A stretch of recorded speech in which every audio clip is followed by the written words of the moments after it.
إن الحمد لله نحمده ونستعينه ونستغفره ونؤمن به ونتوكل عليه ونعوذ بالله من شرور أنفسنا ومن سيئات أعمالنا من يهده الله فلا مضل له ومن يضلله فلا هادي له وأشهد أن لا إله إلا الله وحده لا شريك له وأشهد أن محمدا عبده ورسوله أما بعد. Assalamu alaikum wa rahmatullahi wa barakatuh, and welcome to Ummah Radio. The class that we are doing tonight, inshallah, is dealing with the topic of bid'ah, which is a very serious topic in Islam, yet is greatly misunderstood at the same time. In the current world that we live in, bid'ah is pulled from side to side mainly by two groups, both of whom are on the opposite ends of the spectrum, while the Ahlus Sunnah method is to be in between the two. Today, the term bid'ah is, the term bid'ah is thrown about left, right and center. Some people claiming things is bid'ah when it is not bid'ah, and other people trying to make bid'ah into being part of the Sunnah when in fact it is bid'ah. So you have both groups. For example, to call a spade, you have the Baralvis who are drenched in bid'ah, and they try to justify their bid'ah by making it seem as though it is part of deen. Then you have the other end of the spectrum, which is the Salafis, where many things which are part of deen, which have justification in the deen, and just because they don't know about it or they don't understand the terms which are being used, then they accuse it of being bid'ah. So inshallah, what we're trying to clarify here tonight is what the definition of bid'ah is as per the Sharia. It's a very deep and lengthy topic, which Ulamaa have written books upon books on the topic. And to go into all the intricacies of it, you can speak for days on end on it. Obviously, there's not that much time for all of that, but inshallah, we'll see what is the best that we can do. So starting, let's go back a little bit in time. Bid'ah in the time of the Salaf. Okay, before we get there, bid'ah is divided into two types. Now, many people will be thinking, you're referring to linguistically in the Sharia perspective. Yes, that too, but primarily what I'm speaking about here is bid'ah is of two categories. There is bid'ah in aqidah and bid'ah in amal, in action and in beliefs. In the time of the Salaf, bid'ah was mainly used with regards to aqidah. Innovations existed, but on a much smaller scale than when it came to bid'ah in beliefs. All the deviant groups of before, be it the Mu'tazila, the Qadariyah, the Jabriyah, Mujassima, Mu'attila, Mushabbiha, whoever you can think of, all of them, they were deviated groups from what perspective? Because they had bid'ah in their aqidah, meaning that they brought about a belief which contradicted that of the Ahlus Sunnah wal Jama'ah, which is what expelled them out of the fold of Ahlus Sunnah and made them from Ahlul Bid'ah wal Ahwa, made them from the deviated, innovated sects. So in the time of the Salaf, when they used the term mubtadi' and innovator, it was a very heavy, very serious term. It was like, I don't even think in today's time you have a word which holds so much severity as when the Salaf used to use the term mubtadi' and label a person as such. Today you call a person he's a bid'ati, it's like you can call him a sheep, you call him a bid'ati, it's on the same level. So light people have made it nowadays. Anyway, back in the time of the Salaf, mubtadi' would apply also to a person who used to do bid'ah in action, but because it was so minute, the term was used primarily for bid'ah in aqidah. So when they would speak, so-and-so is a mubtadi'ah, so-and-so is a mubtadi'ah, they would mean that he is from one of the deviated sects. In today's times, the sects all now have got names, whether you want to call them Khawarij, whether you want to call them Hadith rejectors, everyone, we've put them into boxes already. So now the term in modern days, mubtadi', like I say, the term nowadays is bid'ati, and innovator is used only, so to say, for bid'ah in action. So that was the first difference with regards to bid'ah. But both forms a part of bid'ah as a whole. Now we come to the main point, which is the different types of bid'ah. Bid'ah has been divided into various categories according to various ulama. Firstly, we take a step back and look at the four madhaahib, because when we want to take our deen, we take it from more than 1,400 years worth of scholars who have explained it, taken it from teacher to teacher to teacher to the Sahaba radiyallahu anhu, and so it has come down. Not from somebody who popped up under a rock yesterday, make up his own interpretation on things, give it his own viewpoints that he add to it, his own spin, and then peddles it off as being part of Quran and Sunnah, as being part of what the Salaf had brought. So that is why when a person wants to know whether something is right or wrong, you judge it in the light of what the scholars of the Ummah were upon, and not what some man nowadays come. He graded a hadith his own way, he come with his own definition of terms, his own explanation on Aqidah and all these sort of stuff. These type of people, you throw them to the wayside, because if you follow them, more than likely you will go astray wherever they have fallen and made mistakes.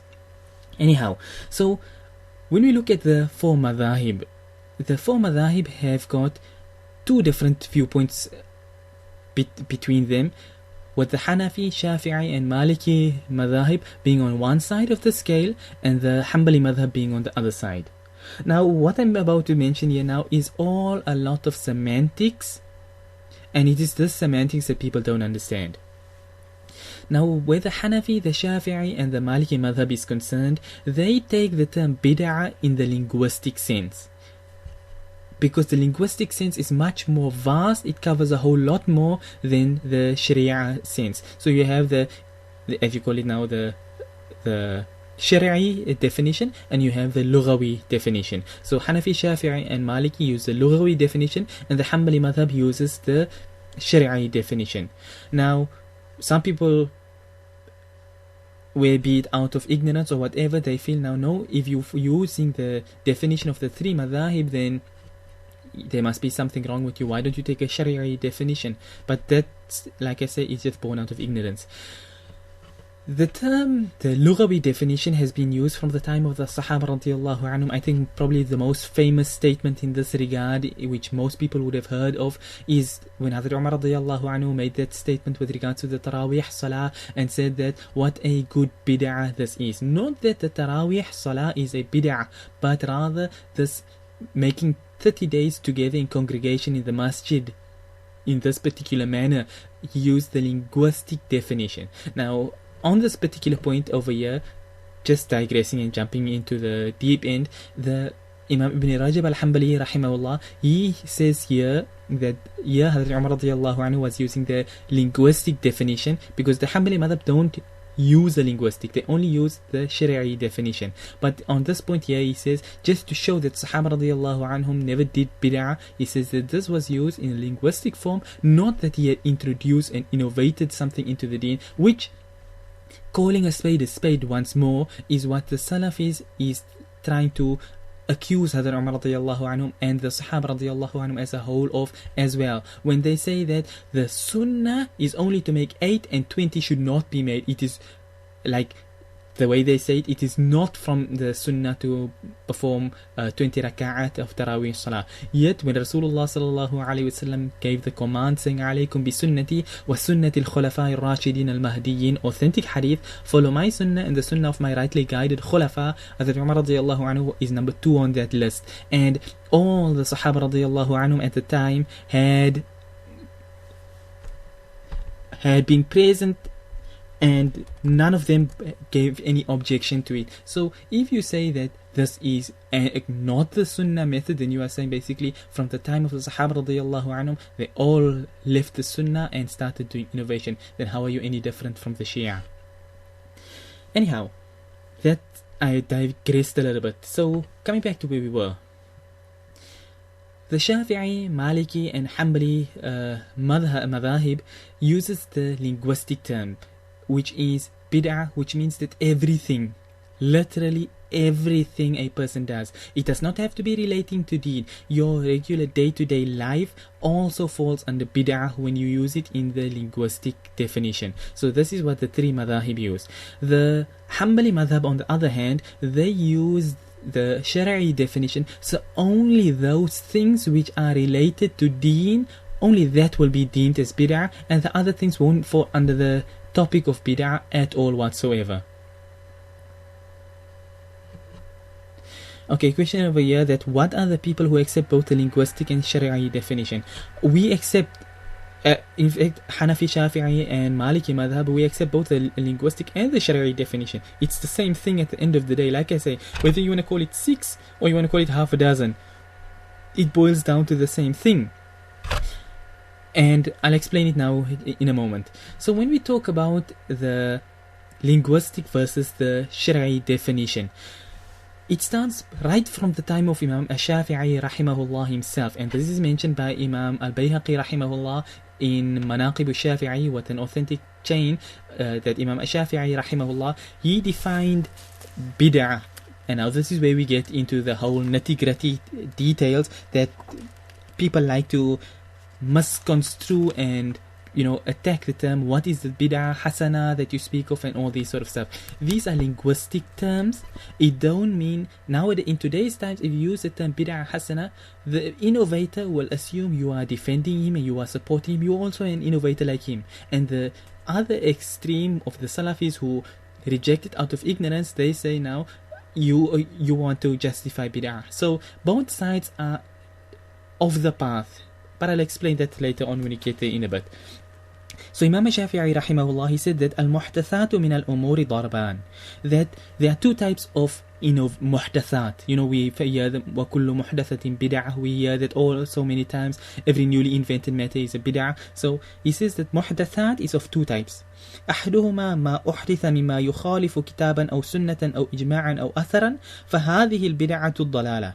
He says you have the first type, which is introduced and it contradicts the Quran or the Sunnah or the Ijma' or an athar, a statement, something which has reached us from the Sahaba radiyallahu anhum. Then in that case, this will be deemed as being a bid'ah sayyi'ah, a bid'ah dalala. It is an evil bid'ah. It is something which will lead you astray. Then he goes further and he says وَالثَّانِيَةُ مَا أُحْدِثَ مِنَ الْخَيْرِ وَلَا يُخَالِفُ كِتَابًا أَوْ سُنَّةً أَوْ إِجْمَاعًا وَهَذِهِ مُحْدَثَةٌ غَيْرُ مَذْمُومَةٌ. The second type is what has been introduced of goodness.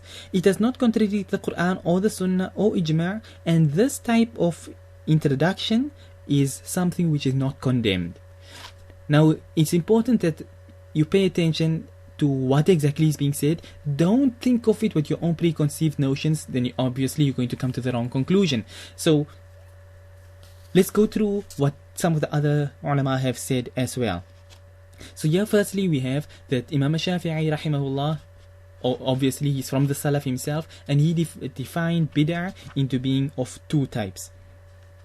Skipping to the Hanafi madhab now, for example, Imam Ibn Abidin Ashami rahimahullah in Radul Muhtar, he mentions that فَقَدْ تَكُونُ الْبِدْعَةُ وَاجِبَةٌ. Okay, actually before we get to Imam Ibn Abidin, he bases it again of the scholars before him. So let's step a little bit back and we go up in time to Imam Al-Izz ibn Abd Salam rahimahullah of the Shafi'i madhab. And Imam Izz ibn Abd Salam, he defined bid'ah into 5 categories, not just 2 but into 5. So when Imam Izz ibn Abd Salam, and this is reported by Imam Nawawi rahimahullah, he says that bid'ah is divided into 5 types. It is wajibatun, muharrama, wa manduba, wa makruha, wa mubaha. That bid'ah is divided into 5 categories. It's divided into wajib, meaning you have a wajib bid'ah. Now, like I said, I'll explain it in a moment. So you can hear he's using linguistic definitions over here when he says it's a wajib, it's an obligatory innovation. Number 2, a muharrama, it is a prohibited innovation. Third one, manduba, it is something mandub, which is, you use the mustahab, it is a recommended innovation. Makruha, a disliked innovation, and mubaha, a permissible innovation. So Imam Izz ibn Abd Salam, he lays down this 5 categories of bid'ah. Now, before I explain these categories, let's just do the last form, or rather Imam Ibn Abidin al-Shami rahimahullah, where he says that فقد تكون البدعة واجبة. And here Imam Ibn Abidin, he explained it a little bit, also agreeing with the same definitions over here, and he says that, for example, bid'ah will be wajib كنصب الأدلة للرد على أهل الفرق الضالة. He says, for example, a wajib bid'ah is to expound the proofs to refute the deviated sects. Now, that is a wajib bid'ah. Then he says, وتعلم النحو المفهم للكتاب والسنة, and to teach Arabic, teaching نحو and sarf, so that the person can understand the Quran and the Sunnah. This is a wajib bid'ah. ومندوبة كإحداث النحو رباط ومدرسة وكل إحسان لم يكن في الصدر الأول. And then he says, now, for example, of the mandub, the mustahab bid'ah, the rewarding good bid'ahs the person can do is like establishing madaris and all type of good things which were of this nature, which was not in the first generation.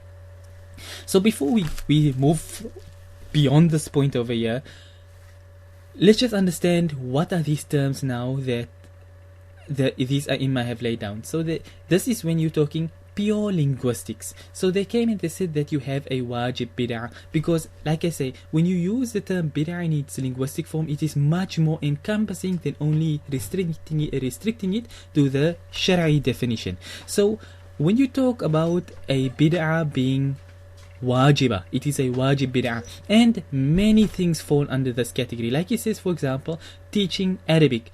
In the time of the Sahaba radiyallahu anhum, in the time of Rasulullah sallallahu alayhi wasallam, obviously everybody spoke Arabic. So there were no classes going on teaching people Arabic and stuff. It never happened. So it only took place later on. Hence, technically, it is a bid'ah. Hence why it's used in the linguistic form. The second thing he says, كنصب الأدلة للرد على أهل الفرق الضالة. The establishing the proofs to refute the deviated sects. This took place now during the time of the Sahaba radiyallahu anhum. For example, Hazrat Abdullah ibn Abbas radiyallahu anhuma in his debates with the Khawarij. Things of this sort. It only came out after Rasulullah sallallahu alayhi wasallam had passed away. So obviously, we know Sahaba radiyallahu anhum never brought a single thing which was an innovation, and whatever they had done is considered to be part of the deen as well. So the first type is anything which becomes a part of deen, which is necessary of the deen, and that is deemed as being a wajib bid'ah. Because if there were nobody teaching Arabic, nobody would understand the Quran, and so obviously a major portion of the deen would be lost. So therefore, it is a bid'ah technically, but it is a wajib bid'ah because you can't understand the deen without it. Like he said, the second type is bid'ah manduba. I'm only going to do these two terms before moving on to the others. So he says that bid'ah manduba, this good type of a recommended bid'ah, is such things like madaris. Nowadays you go and you whether you want to call it Darul, Jami'at, whatever term you want to call it, but madaris of this form never existed in the days of before. People used to come, study ahadith under this imam, learn a little bit by the sheikh. There was no formal buildings and courses drawn up, Darsi Nizami course or a 5-year course in Medina University. These type of things never existed. There was people, that's why you find muhaddithin, fuqaha, they had something like 4,000 different teachers, because he would go and learn here and then learn there and then learn there and go around the whole, as far as they could travel in search of the deen. So that is how it used to be in the past. But obviously times have changed. The whole layout of the world has changed, and it's probably one in 10,000 people who would even be able to do such things today. People don't have money. They struggle to make ends meet on a daily basis. We're still to pack up and leave and travel the world, in search of knowledge, like how it used to be in the past. Now you need visas and travel things and airfare and this and this and this, and madaris don't even teach deen for free. Many of them you still have to pay for that too. So the world has changed from what it was in the past. So therefore, to build a Darul Ulum, a Jamia, a Madrasa, Maktab, any term you want to call it, it is something, technically it's a bid'ah because it did not exist. There was no madrasatul sahaba, Darul, the Mas'udiyya, things like this. It didn't exist. So it's something which came after the time of the forget about the time of the Sahaba, came well long after the time of the Salaf as a whole. So technically it's a bid'ah. Now for the Hanafi, Shafi'i and Maliki Madhaahib, we deem this as being a bid'ah, but a mustahab, mandub type of bid'ah. Now for the Hanbali Madhab, they would just simply say this is not a bid'ah at all. Because now it's not something which is intrinsically related to the deen. It is something for the purpose of you attaining the deen, not part of the deen itself, because you may as well go learn under a tree or in your bedroom or online. It makes no difference. The building is just a building, so they don't consider it to be a bid'ah at all. So that's the distinction between the two. Then he moves on, for example, and he says that the وَمَكْرُوهَا كَزَخْرَفَةِ الْمَسَاجِدِ, amongst the makruh bid'ahs is the beautifying of the masajid, and this is something which is, you find it all over the world. It's like one masjid has more glass and marble and things than the next one, fancy decorations and calligraphy and on all forms of things like this here. And there is a narration, although it is weak, which, if I'm not mistaken, Imam al-Bayhaqi rahimahullah himself also quotes, which says that masajiduhu ma'amiratun wa hiya kharabu min al-huda. Like I said, even though this narration is weak, but the words which is mentioned is, we find it so blatant in today's times. The narration says that masajiduhu ma'amiratun wa hiya kharabu min al-huda. The masajid will be beautified, but it will be devoid of guidance. And this is what we are seeing today. Anyway, so it is one of the makruh bid'ahs that you adorn the masajid with all these fancy things. And the same applies to the Quran as well. Now you have a person, and it's to show how people have shifted away from the path of the Salaf. You find a man and he decorates the Quran with golden thread, and this one copy of the Quran works out 100,000 pounds and stuff like this because he used gold thread and things like this. And people are like, oh, it's like such a great feat that he has done and stuff like this. Yes, but perhaps from a, that you could use gold and use it in that manner is a feat. But the Quran was never made, it was not really revealed rather for the purpose of beautifying to stand on a shelf. It was there so a person can learn and practice upon it. So that was the purpose of the Quran. So that is why all this adornment of the masajid, adornment of the Quran and stuff like this, these are all from the makruh bid'ahs. Then you come to the point of bid'ah mubaha, and this is, your daily life, everything. Like for example, he says كالتوسع بلذيذ المآكل والمشارب والثياب. He says, like having nice clothes,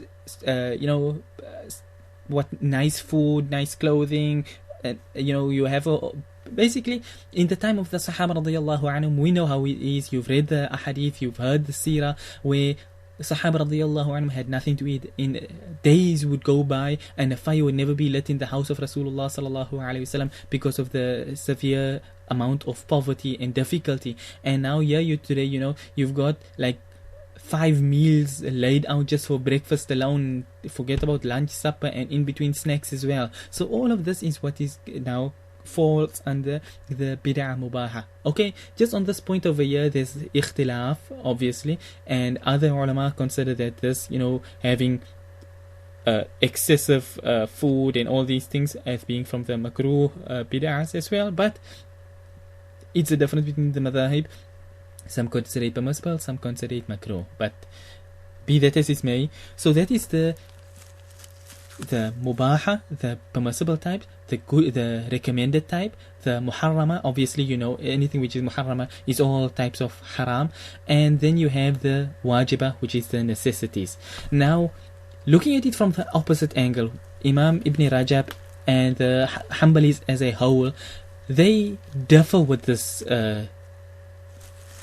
linguistic determination and division at least. They say, for example, that if something is wajiba, then it is something which is necessary as being part of deen, and then you don't use the term bid'ah for it because it would be something which is You know, we say that ما لا يتم الواجب إلا به فهو واجب, as one of our qawaid of fiqh, that any such action whereby a wajib action requires it in order to be fulfilled, then that action also becomes wajib. For example, you want to perform salah.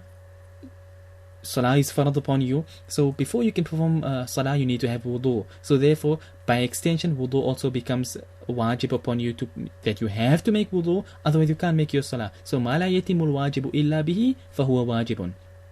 So now for the Hanabila, they take it like this, that look, this is something which is a necessity, you don't consider it a bid'ah.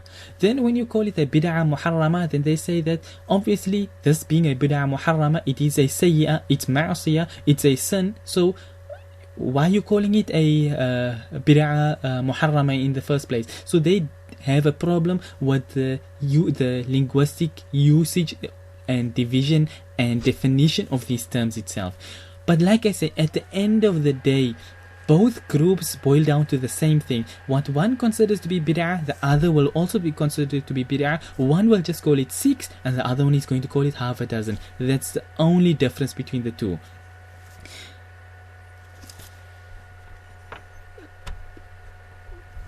So now we come to the point of so that's the difference of opinion with regards to bid'ah is in that regard. Now the point is, does bid'ah hasana exist? And this is the crux of the matter that everybody wants to know. Does bid'ah hasana exist? In short, yes it does. And in short as well, no it should not. And I'll explain what I mean by both statements.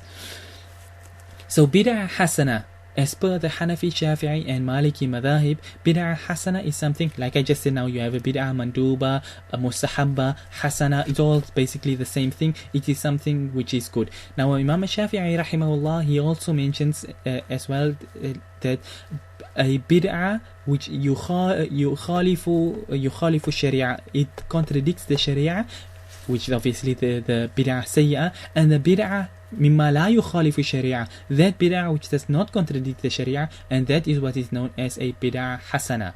Now many people, like I say, they get the wrong end of the stick when it comes to bid'ah hasana, and they say, okay, if that is the case, then that means you can innovate your own things. But that's not what it means at all. There are many ahadith in this regard. You know, one of the famous ahadith people know, Man ahdatha fi amrina hadha ma laysa minhu fahuwa raddun, that whoever introduces something into this deen which is not part of it, then it is rejected. Now many people, Salafis and everybody use this hadith. It's an authentic hadith. Everybody's heard it time and again. But they've not applied their mind to this hadith, because ma laysa minhu fahuwa raddun, which means at the same time, what it's also saying is, if you introduce something which is part of it, then it is not rejected. Now, obviously the question will come, how do you introduce something which is part of it? And that is what I'll get to now in a moment. There's another hadith which is also very famous, which is also misused by the Baralvis and other innovators, which is Man sanna fil Islami sunnatan hasana, that whoever introduces into Islam a sunnatan hasana, a good sunnah, falahu ajruha wa ajru man amila biha min ghayri an yanqusa min ujurihim shay'a, or kama qala alayhi salatu wassalam, then he will have the reward of it and the reward of everybody who follows him in it, without their reward reducing in the least. And وَمَنْ سَنَّ فِي الْإِسْلَامِ سُنَّةً سَيِّئَةً فله وزرها ووزر من عمل بها من غير أن ينقص من أوزارهم شيئا أو كما قال عليه الصلاة والسلام. And the hadith continues that whoever introduces a sunnatan sayya, a bad sunnah into Islam, then he will have the sin of it and the sin of everybody who follows him in it, without their sin decreasing in the least. That is an authentic hadith. It's from Sahih Muslim, if I'm not mistaken as well. So here you have a hadith which speaks about sunnah hasana and sunnah sayyi'ah, which is another way of saying bid'ah hasana, bid'ah sayyi'ah, because it's not speaking about sunnah, I think the practice of Rasulullah sallallahu alaihi wasallam, because if you said it means that, then that would mean that but the hadith is sunnatan sayyi'ah, so does that mean that they are bad sunnahs of Rasulullah sallallahu alaihi wasallam? Wa na'udhu billahi min dhalik. Obviously don't mean that. So sunnatan sayyi'ah here means an action which contradicts the principles of the deen.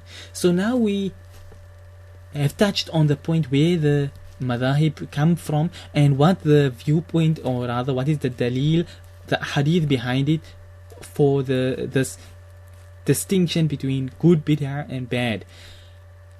So we come to the point that what exactly is the bid'ah sayya and the bid'ah hasana, and how do you make the distinction between the two?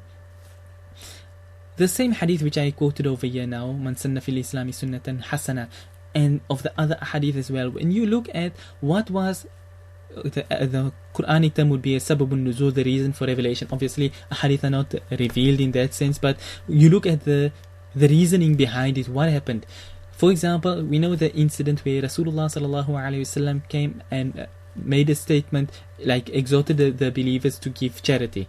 And one Sahabi came and he went and he got of his charity and he came and he put it down.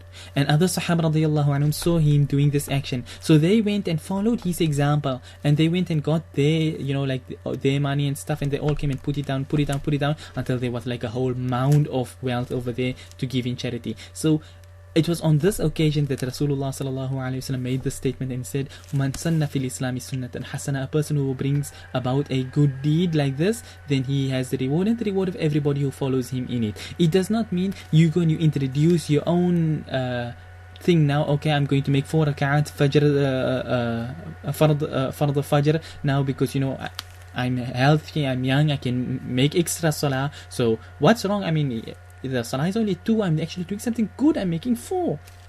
But it don't work like that. So here when the sunnah speaks about sunnatan hasana, it refers to something which is part of the deen. So this is the actual definition, the actual determination of how do you know whether something is a good bid'ah or not, is whether it conforms to the deen or not, whether it's part of the deen or not. And this is where many people fall short and come to their own wrong conclusions. When we talk about something as being part of the deen, then, like the example over here, sadaqah is part of the deen. It was never part of the, something that Rasulullah sallallahu alaihi wasallam had taught, that everybody, when you've got charity, come and put it down in this place over here. If you look around in modern times, there are millions of these type of bid'ahs which are from the bid'ah hasana type. For people who's gone to masajid, they'll have collection boxes over there, zakah and sadaqah. They've got all these boxes in the masajid. So if you have money, you can come put it, and it's zakah, you can put it in the zakah box. If it's sadaqah, you can put it in the sadaqah box. Now this never existed in the time of Rasulullah sallallahu alaihi wasallam, that there were special safe boxes put over there. But the sadaqah is part of the deen. Giving zakah is part of the deen. You may not perhaps know who are the recipients of zakah, or maybe you are a woman and you don't have the ability to go out and basically see where are the Muslims that are able to accept zakah. So you give your zakah to, again, another bid'ah today, these organizations, zakah organizations and all these various organizations which give out the sadaqah and zakah on your behalf. All of these things are deemed as being bid'ah.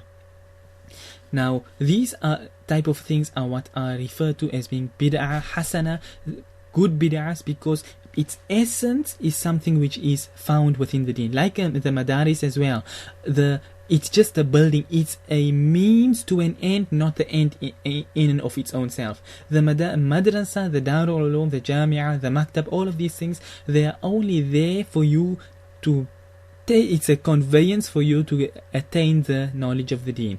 Even something as simple as riding a camel and a horse and a mule and a car and a plane and things. This car and a plane and things is also fall under linguistically the type of bid'ah, and it would be a bid'ah mubaha, for example, if you really want to get to the linguistic sense of it all. So bid'ah hasana is something which exists in the deen.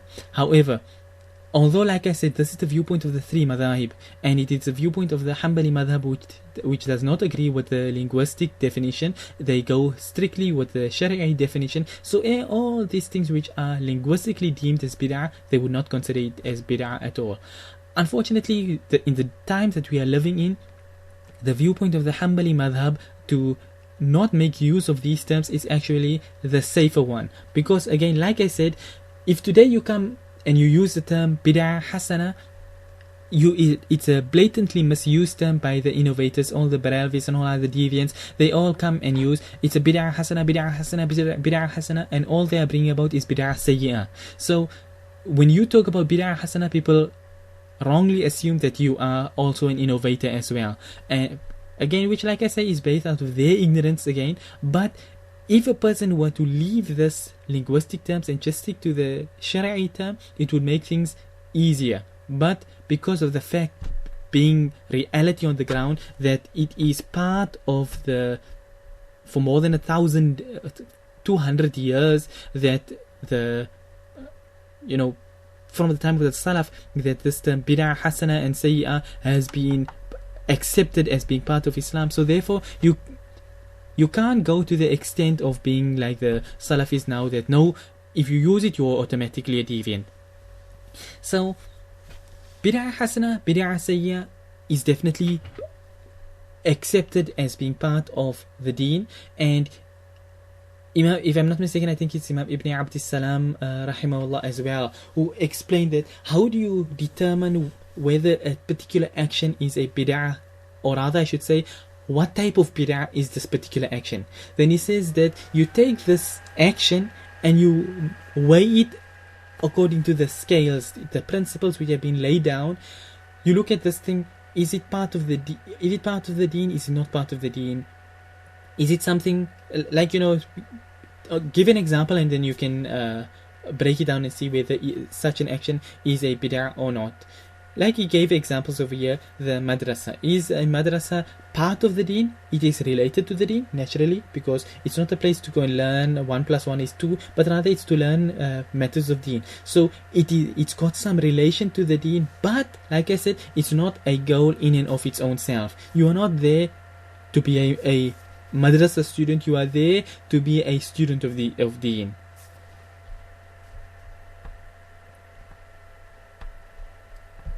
So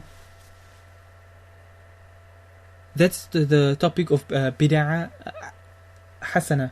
There was another point I wanted to mention which has slipped my mind right now.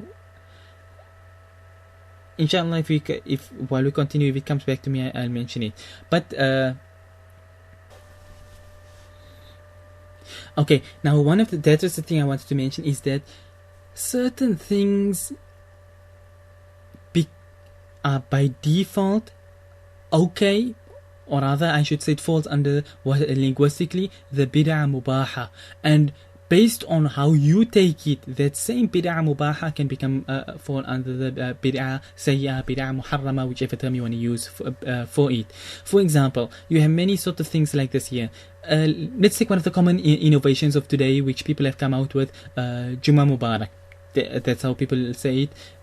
Proper linguistically, Jumu'ah Mubarakah is how it's supposed to be said. But anyhow, this is an innovation which popped up around about 17 years ago, was when it first raised its head in the world. So this Jumu'ah Mubarakah, Jumu'ah Mubarak, whatever way you want to call it, whichever term you want to use for it, like this, by default it's just it's like wishing somebody well. So originally, and this I'm going back, originally using such a term would have been defined as being a bid'ah mubaha, because whether you want to say hello, you want to say assalamu alaikum wa rahmatullah, assalamu alaikum wa rahmatullahi wa barakatuh, there are different ways of greeting. Obviously the Islamic greeting is one side, that's part of the sunnah, everything else is not part of the sunnah.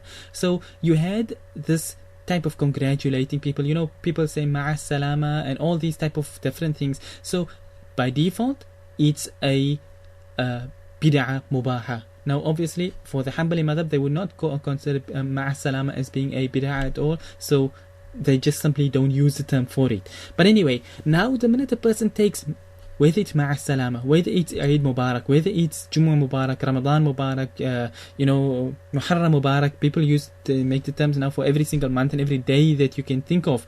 So the minute a person now takes the same thing which was previously considered to be a bid'ah mubaha, a permissible act, the minute a person now attributes it as being part of deen, immediately this very same mubah action now becomes a muharrama action. It becomes a prohibited action, because now you have made something into deen which was not part of deen. And so that is how many things which could have gone by, a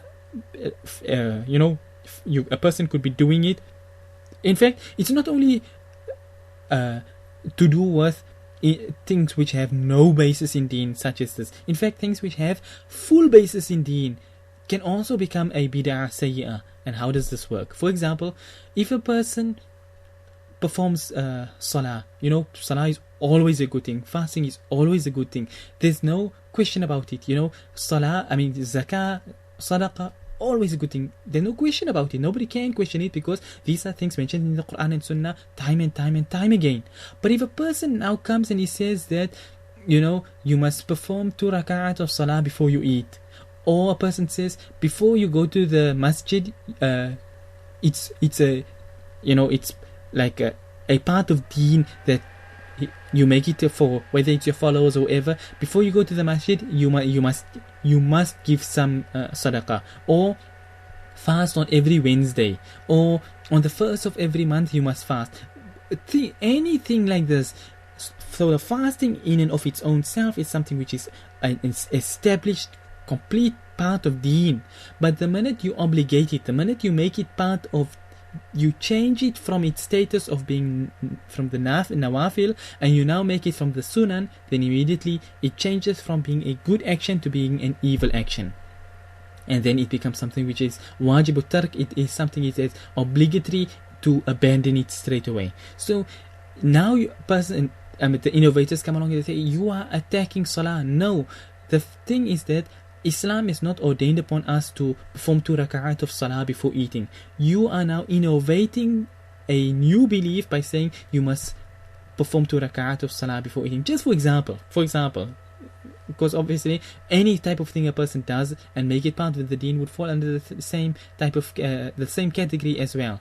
But this is just, for example, things whether, like I say, whether it is from the mubah type, whether it is type of the mustahab type, whether it is part of, don't fall under bid'ah at all, but it's actual part of deen. In fact, even if a person come and you say a sunnah action, for example, we know that tahajjud is from the sunnah. Now if a person comes and he says that tahajjud is fard, then he's overstepping the mark, because tahajjud is not fard.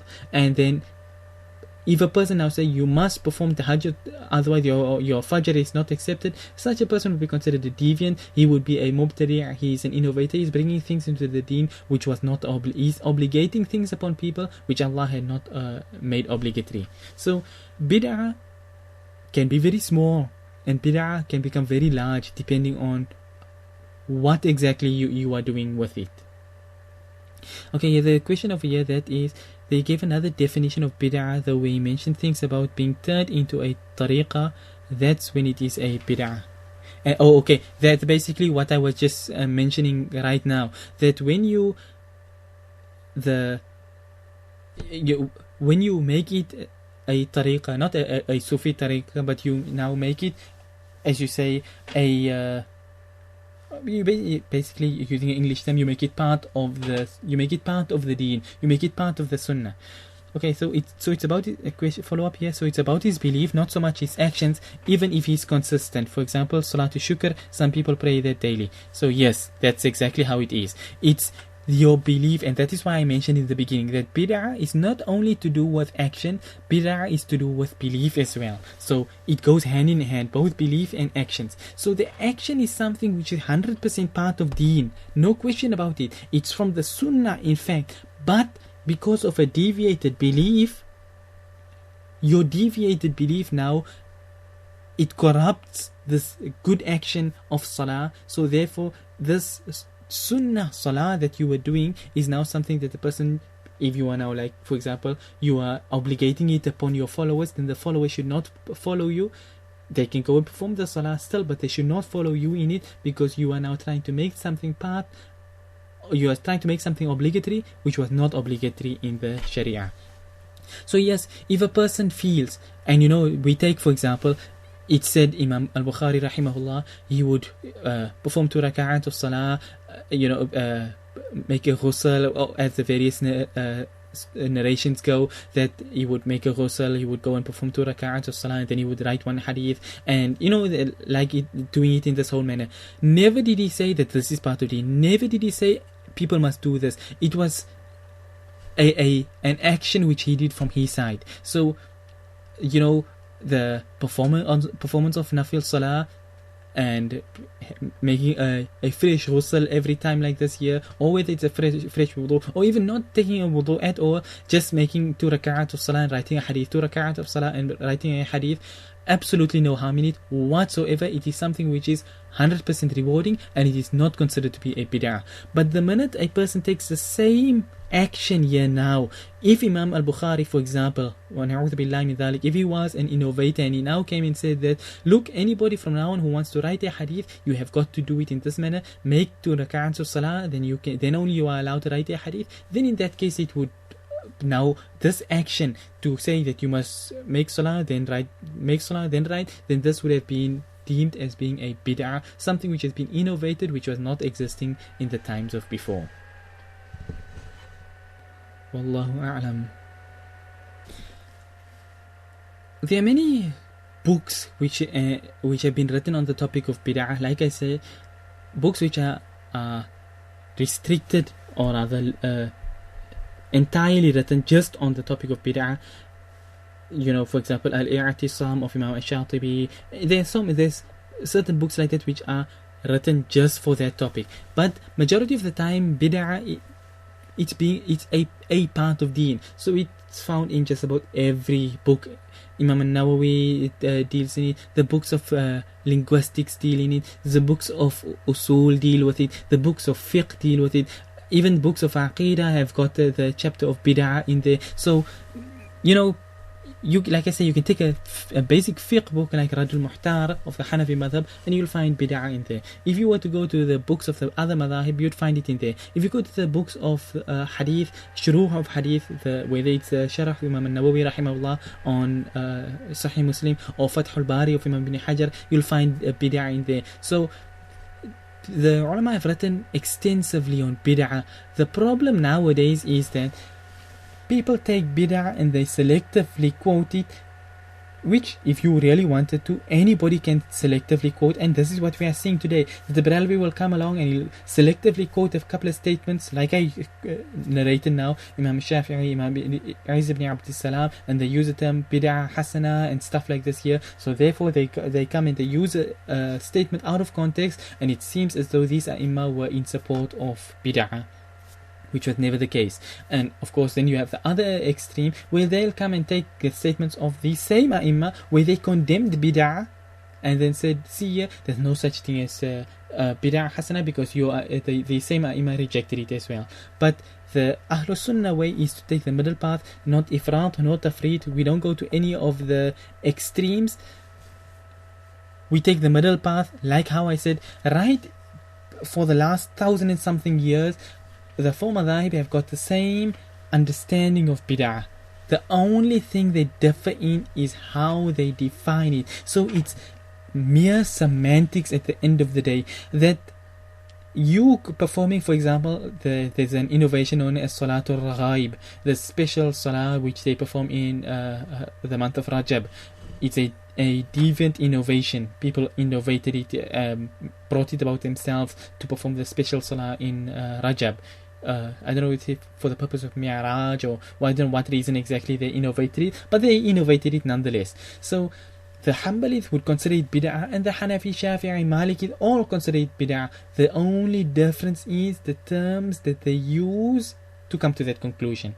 But the essence at the end of the day, it boils down to the same thing, that the one group considered to be bid'ah, the other group is also going to consider it to be bid'ah. If it is a bid'ah sayya, everyone's going to be unanimous that it's not permissible. And if it is considered to be from the bid'ah hasana, then everyone's going to be unanimous that it is something good and permissible. The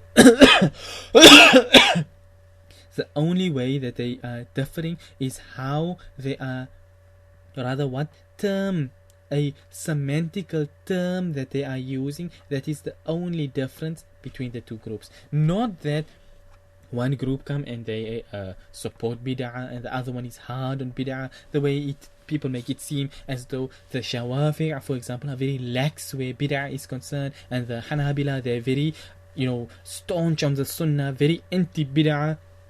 The way people twist the statements of these A'imma to suit their own agendas, but the reality is that everyone is unanimous where from a practical sense, that when it comes to this particular action, is it bid'ah? Yes. Is it, not use the term bid'ah, let me rather use the term, is it permissible? Yes or no? Can it be done? Yes or no? Is it something rewarding or not? Yes or no? That much they're all unanimous on. Whether the one will call it bid'ah or not bid'ah, that is about the only thing that they will differ on. Like I said, there are so many things which are bid'ah. One of the most common things, every single one, there's not a Muslim on the surface of the earth who don't make use of this bid'ah on a daily basis, which is the fact that the Quran has got dots. The ba has got a dot in the bottom, ta has got 2 dots on top, tha has got 3 dots. When the Quran was written down by the Sahaba radiyallahu anhum, as wahi was being revealed, it was written down without dots. The Quran was compiled without dots. The Mus'ab of Hadrat Uthman radiyallahu anhu had no dots. The dots never existed. It was not part of Arabic. But as Islam spread and it traveled around the world, and people started accepting Islam and entering into Islam from the various lands, for example, from Khurasan and these areas over here, these people, their language was not Arabic. The Quran was basically being lost already from that time on these people, because they weren't able to understand it. The Arabs, they could know that this is a ba and a ta and a tha without needing dots, but the other people who converted, or rather I should say who accepted Islam and are now learning Arabic, they didn't know the difference. So in the time of the Tabi'in, Yahya ibn A'mar, rahimahullah, if I'm not mistaken, he was the one who had placed the dots on the Mus'haf. And so, till today, every person around the world recites the Quran with the dots, despite the fact that originally the Mus'haf, the Quran as it was revealed and written down by the Sahaba radiyallahu anhu, never had dots. So, this is linguistically it falls from the linguistic bid'ah, a linguistic bid'ah hasana. And like I said, for the famous statement Hadrat Umar radiyallahu anhu, what a good bid'ah this is, again, all linguistically. Nobody has ever permitted bid'ah.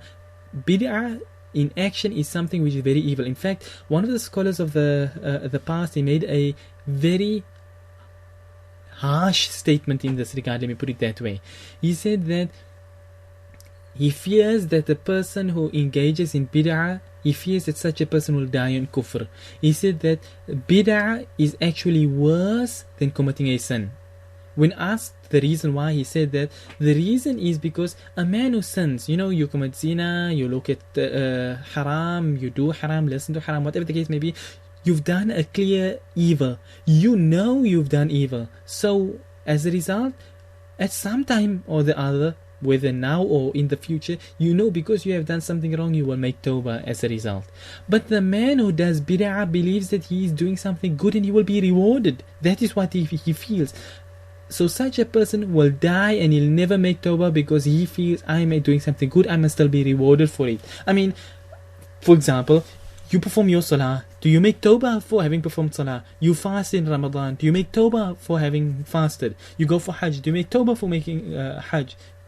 We're not talking about asking Allah to accept it from you. We're talking about now you're making tawbah, you're repenting that I had done something wrong. You don't do it. Why? Because you believe with certainty that what I am doing is right. I am performing salah like how Allah has commanded me. I'm fasting like how Allah has commanded me. So the bid'ah, the mubtadi', this innovator, when he is involved in all his innovation, he feels in his mind that he is doing something good. He is going to be rewarded still by Allah for it and everything of the sort like this. So this alim, he stated that such a person is in a very evil state because he dies soaked in bid'ah while thinking that he is doing something good. So you lived 40 years involved in the sin of bid'ah, and you die and you've never made tawbah for it. The other man can live 40 years worth of committing regular sins, but before he dies he makes tawbah. Oh Allah, forgive me for all my sins that I had done. I know it, I admit it, that these are my sins, I ask you to forgive me. But the man who does bid'ah, he feels, oh Allah, for 40 years I was doing this good action of bid'ah over here, so reward me for it all. That's the difference between the two. So it is something which is very serious. But like I say, in today's time it has become very confusing, that people don't know whether something is bid'ah or not anymore. It's like one person claims something is bid'ah, next one claims it is not bid'ah, and things like this. And like I stated right in the beginning, a lot of the time you have people like the Salafis, for example, mainly, where they take certain actions and they claim that this is bid'ah, that is bid'ah, that is bid'ah, that is bid'ah. But the reality on the ground is that these actions are not bid'ah. For example, they'll come and say that to recite Quran in the graveyard is bid'ah. Maybe not all Salafis say it, but I've seen over enough of them who makes the statement. Now, not only is this permissible, but it is in fact even mentioned in the books of the Hanabila as well. It is even the viewpoint of the Hanbali Madhab. Imam Ibn Qudama al-Maqdisi rahimahullah, he mentions it, and it is in fact reported from Imam Ahmad rahimahullah, Imam Ahli Sunnah himself, who permitted the reciting Quran at the graveyard. And there are ahadith even in this regard, to recite Quran in the graveyard. So now you come along and the Salafi will come and say this is bid'ah, that is bid'ah, that is bid'ah, that is bid'ah, and they obviously only use it in the Sharia sense. So obviously this is evil, that is evil, this is evil. But the reality is that the Salaf and the scholars of the past did not consider this particular thing to be evil or to be bid'ah. And we're not talking linguistically over here. It is something which is established as being part of deen, and the only thing that they are saying it is not that it is bid'ah, it stems from the fact that they lack knowledge. So today it becomes very difficult to tell right from wrong, because everybody's got their own story. Two people sit next to each other, and each one come out with their own definition, their own interpretation. He reads it in his way and comes to his understanding. Next one reads it in his way and he comes to his understanding, and they spread that out, and so that is why you find. And the Ummah Forum is no different to this. Every person is friend, and I've seen this now. Now in the last few days itself, there's people arguing there's bid'ah, no such thing as bid'ah hasana, you all deviants, evil, mubtadis, innovators and stuff like this here. It's a sham and all stuff like that. People without knowledge of the deen, arguing just for the sake of arguing, misguiding the unknowing masses who don't know any better. So they look at a person, he's got an Islamic type of display picture and maybe a hadith or something in his signature, so that that gives him like an Islamic personality, an online image. So therefore that is sufficient for a person to be considered as being a spokesperson on behalf of deen. So people come and look up to you. So okay, so this man with the Islamic display picture and signature, he's saying it is evil, it's bid'ah sayyi'ah, there's no such thing as bid'ah hasana in Islam, so obviously he must be right compared to the other person who's got no display picture. So unfortunately this is the situation we live in today, where people without knowledge, they are spreading their own ignorance and confusing the masses. And then, like I say, you have Salafi scholars and Baralvi scholars themselves leading people astray by each one bringing out their own opinions on stuff. They trying to justify their bid'ah, and the other one trying to justify the beliefs of perhaps their teachers who held the extremist belief, where they made everything. Now I'm not saying that the Hanbali Madhab is having an extremist belief, because like I said earlier, they only differ on the linguistic or the Sharia definition, but at the end of the day their views on the actual thing in essence is the same. But the Salafis, they don't hold that. They come with their own viewpoint. If they feel one of their scholars said that this narration is baseless, then forget about it. The last 1400 years of scholars said that this hadith is authentic. It don't matter, because Sheikh Rabi said it is not authentic, and that's just how it is. So unfortunately in today's time, it's not restricted only to bid'ah. To get ulama of haq today is something which is very difficult, because just about every second person, or 9 out of every 10 is a deviant, has got deviant beliefs, has spread deviance at some time or the other, as maybe he's good in certain points, but in other points he's deviant, and you have to avoid him. That is the reality of the scholars of today. Forget about the layman in the street. And that is what causes all this difficulty, this confusion, that because people don't know where to go, what is right from wrong, because they're hearing different stories all over the place. So therefore, like I say, with everything in life, not only bid'ah, I'm not telling you take my word for it, because I'm sitting here, I'm telling you believe me, follow me. I'm not saying that. Follow the scholars of the past, the Ulamaa of the Madhaahib, who the narration which comes in Mishkat in the beginning chapters, reported from Abdullah ibn Mas'ud radiyallahu anhu, where he said that man kana mustannan falyastannu biman qad mat, that whoever is seeking to follow a path, then let him follow the path of those who have passed away. The narration continues on further, because the people who are alive are not safe from fitna. And this is what we can see factually in front of us, that if you want to follow someone, follow the scholars of the classical scholars of the Khalaf and the ulama of the Salaf, and inshallah in that way you will be safe. But if you follow the people of today, and when I say the people of today, I mean anybody who lived in the last 200 years, if you follow opinions which have emerged within the last 200 years, then very likely you stand a chance of going astray, because it's like all hell broke loose where deviance is concerned in the last 200 years. Everybody just came out with their own things, and so people came out with their own things which contradicted, which is different to what the ulama for more than 1,000 years were upon. So therefore, if you want to follow something, follow the classical ulama of the past. And like I say, the books are there. There's a ton of books. Whichever madhab you follow, whichever madhab you want to read from, you want to hear from, it's not difficult. You take, for example, if you say Hanafi madhab, you can go Radul Muhtar. You can take any one of the number of other kitabs as well if you don't want to take Radul Muhtar. If you are from the Shafi'i madhab, whether you want to take Imam Shafi'i rahimahullah himself, whether you want to take Imam al-Nawawi, whether you want to take Imam Ibn Hajar, whether you want to take Imam Ibn Abd Salam, you want to take Imam Ibn Abd al-Barr of the Malikis, Imam Ibn Rushd, you want to take Imam Ibn Qudama, Imam Ibn Rajab from the Hanabila, whoever you want to. There's scholars who have written on from each of the madhahib on covering all the topics. The problem is, like I say, the deviance of the groups who are innovators, and the ignorance of the and extremism of the other group who take things which are not bid'ah and also throw the baby out with the bathwater. So they accuse and claim everything to be bid'ah. And obviously, with the deception of people today, they twist the statements of the ulama into being basically to suit their agenda. So if their agenda is this is bid'ah, then the statements of the ulama will be twisted to, they quote one selective quote over here and a selective quote over there, and it makes up a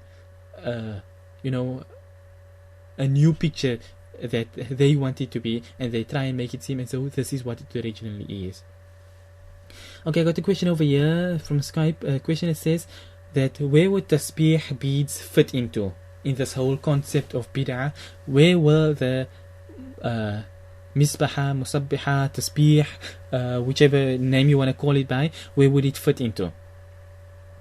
So, as being a bead, the beads itself on a string, it falls under, if you want to go linguistically, then it falls under from the bid'ah manduba. And if you were to take it as a the Sharia definition, then it would not be bid'ah at all. Now you will find, unfortunately, people today who again will claim that the tasbih is bid'ah, but the reality is it is not bid'ah at all. The Sahaba radiyallahu anhum, whether it's Hazrat Abu Hurairah radiyallahu anhu, Hazrat Salama radiyallahu anha, many of the other Sahaba radiyallahu anhum, they used to use like date seeds and pebbles and things like this to count on. So you sitting here with maybe 100 date seeds or 100 pebbles and stuff, and you are counting with these pebbles, subhanallah, subhanallah, subhanallah, and so on and so forth. And the next person is counting on his fingers, which we know the counting of the fingers comes from the sunnah. But the fact that Hazrat Salama radiallahu anha counted with by means of these things, and Hazrat Abu Hurairah radiallahu anhu counted with this, had it been wrong, then Rasulullah sallallahu alayhi wasallam would have put a stop to it. And this is something which we did when we did the Mustalahul Hadith class, that where stuff which was done in the lifetime of Rasulullah sallallahu alayhi wasallam, it is called a taqriri sunnah. It is considered to be sunnah as well if it was done in the lifetime and Nabi sallallahu alayhi wasallam did not put a stop to it, which was done and Nabi sallallahu alayhi wasallam did not put a stop to it. Hence, you to use stones and date seeds and stuff like this also becomes from the sunnah to use as well. Wallahu a'lam.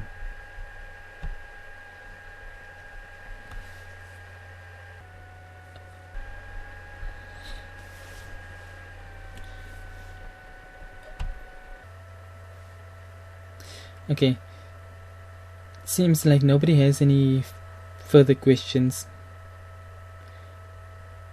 Then we'll stop on this point here, inshallah, and perhaps in future we can have another class, obviously no longer on a Sunday at 9 p.m. UK time, but at another time when there are, if there's, like I say, selected topics and stuff like this here, we can have selected classes. And